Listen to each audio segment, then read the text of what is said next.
Halo pemirsa, selamat berjumpa kembali dengan saya Argo Pratomo Nugroho. Kali ini saya lagi bertemu dengan Ketua Peradi Sleman yang juga menjadi salah satu Ketua Bidang Hukum PDI Perjuangan Sleman, yang juga seorang dokter, yaitu Dr. HPK Iwan Setiawan SH.MH.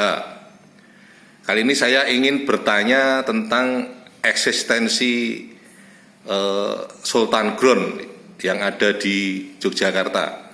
Selamat berjumpa Mas Iwan Setiawan. Ya Bang, selamat berjumpa lagi.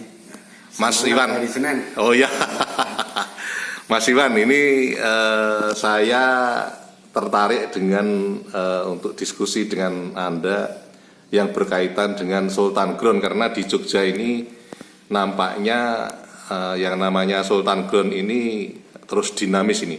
Bagaimana ini menurut Mas Iwan ini? Ya gini Bang, karena Yogyakarta ini kalau kita bicara ke sana lagi, bahwa Indonesia itu kan Nusantara itu dulu kan tercipta itu dari beberapa kerajaan kan itu.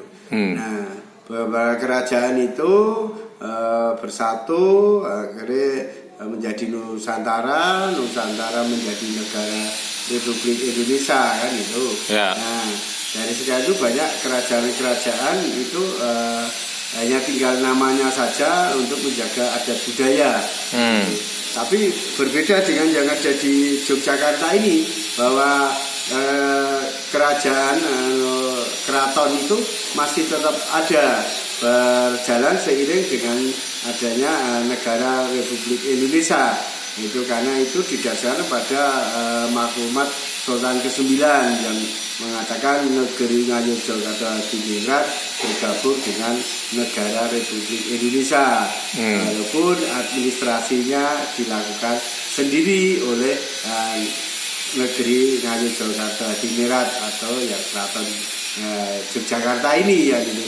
Jadi ketika kita bicara Sultan Ground itu berawal dari sejarah seperti itu, bahwa di Yogyakarta ini itu ada kerajaan yang masih aktif dan dikelola sampai saat ini. Ada sementara pendapat dari pengamat agraria yang mengatakan bahwa eksistensi Sultan Ground itu bertentangan dengan Undang-Undang Pokok Agraria. Menurut Mas Iwan seperti apa ini? Oh tidak, itu tidak bertentangan, tapi itu beriringan, berjalan ke sana. Karena itu berdasarkan pada maklumat Sultan ke-9 itu yang mengatakan bergabung dengan NRI, jadi Negara Republik Indonesia yang sekarang menjadi NKRI.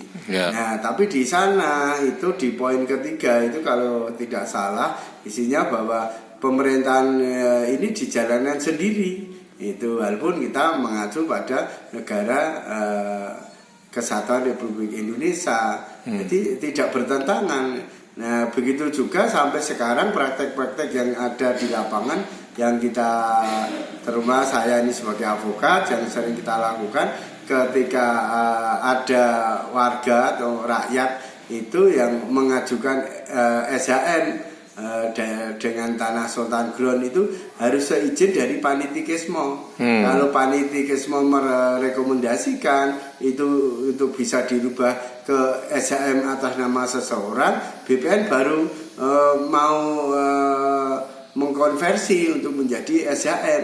Tapi kalau tidak ada rekomendasi dari Panitikesmo, BPN tidak berani berbuat apa-apa, karena peraturan di Jogja ini berbeda dengan daerah-daerah yang lain kan itu.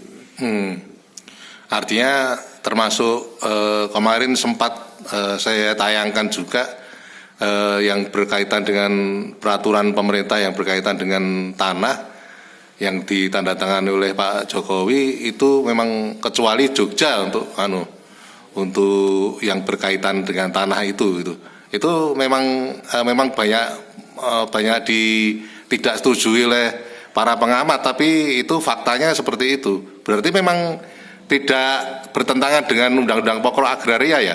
Tidak. Eksistensi Sultan Ground itu? Tidak, karena Pak Sultan Ground itu memang itu adalah tanah miliknya keraton yang diperuntukkan oleh rakyatnya. Kalau zaman dulu itu adalah tanah garapan rakyat milik keraton, sehingga rakyat itu setiap panen memberi upeti pada keraton. Itu berjalan terus seperti itu. Hanya sekarang kemajuan, sekarang tidak memberikan upeti tapi membayar sewa. Ya, seperti itu. Jadi itu berjalan terus, tidak apa-apa. Karena memang karena bergabungnya dengan NRI waktu itu, nah ketika tanah-tanah yang dikuasai rakyat dan rakyat mengajukan menjadi SHM, ya itu menjadi miliknya rakyat, jadi sertifikat miliknya rakyat. Yang di luar itu tetap kembali adalah miliknya keraton yang disebut dengan istilah Sultan Ground. Kalau yang menurut Paku Alaman, ya Paku Alaman Ground, seperti itu. Jadi tidak ada permasalahan karena memang kerajaan itu, keraton itu punya rakyat, Paku Alaman juga punya rakyat, dan rakyat itu boleh mengelola asetnya dari keraton kan itu, yaitu dengan seizin keraton. Nah, keraton yang mengurusi tentang pertahanan adalah lembaganya yang disebut Panitikesmo.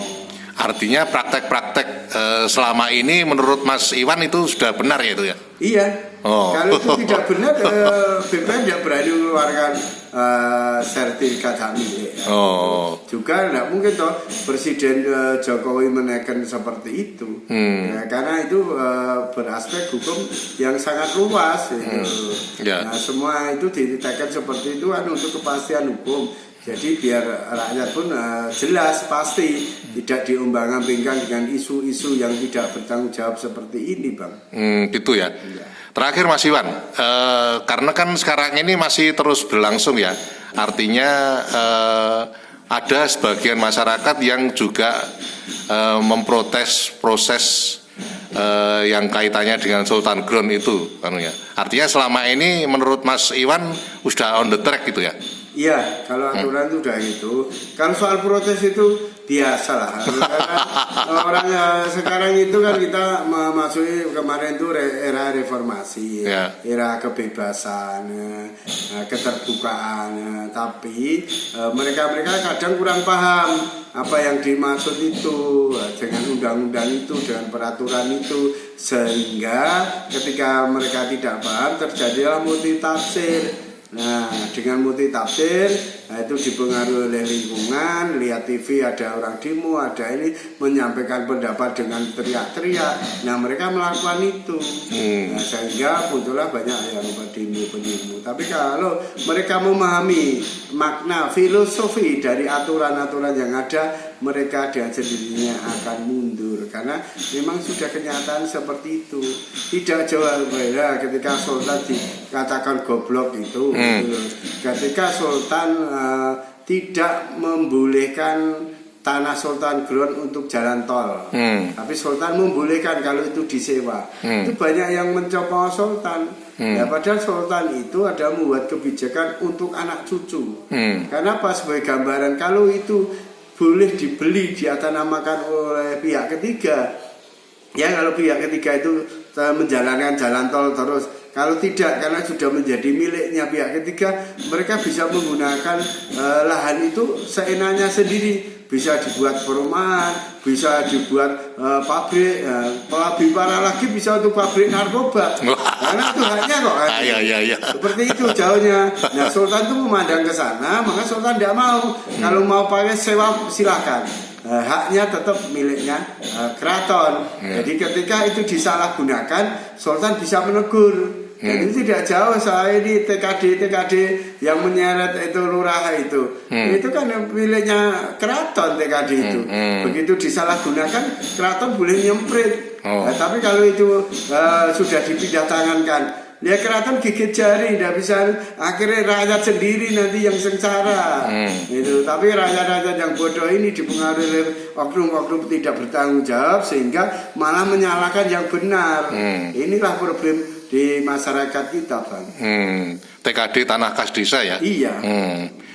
Berarti selama ini memang Sultan juga sudah benar sesuai dengan aturan yang ada itu ya? Iya, jelas Sultan sudah benar. Dan lagi perlu diingat, Sultan itu tidak bekerja sendiri. Sultan didampingi oleh ahli-ahli hukum yang lebih canggih. Jadi tahu dan bisa memikirkan kejadian atau 100 tahun lagi apa akan terjadi itu, mereka sudah membayangkan sehingga membuat peraturan-peraturan seperti itu. Nah, tujuan peraturan itu adalah untuk kesejahteraan rakyat, sesuai apa yang ditulis dalam Undang-Undang Dasar 45 untuk mensejahterakan rakyat.